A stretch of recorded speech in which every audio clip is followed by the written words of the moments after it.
Okay, सो आज का topic अपना है specific properties. Okay, specific property, देखो प्रॉपर्टी तो मतलब क्या होता है, मेजरेबल फिजिकल क्वांटिटी होती है, लेकिन उसके आगे क्या लगाया गया है, स्पेसिफिक लगाया गया है। अभी स्पेसिफिक का अपना एक मायने है, मीनिंग है, और इसका मीनिंग है जब हम किसी भी प्रॉपर्टी को पर यूनिट मास में कैलकुलेट करा जाता है, अगर हम कर रहे हैं पर यूनिट केजी में, तो उस प्रॉपर्टी के आगे क्या लग जाता है, स्पेसिफिक प्रॉपर्टी। ठीक है, फॉर एग्जांपल हीट कैपेसिटी।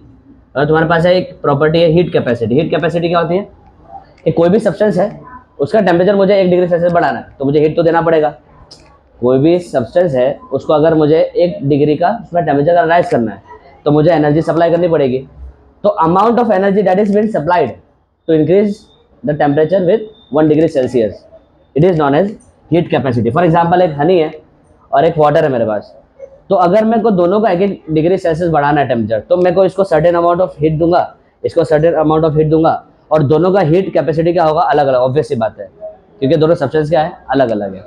तो ये क्या है तुम्हारा हीट कैपेसिटी।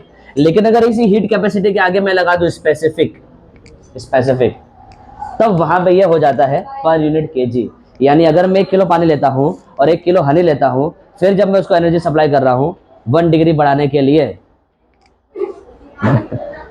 तो उसको उसको क्या बोलेंगे, स्पेसिफिक हीट कैपेसिटी।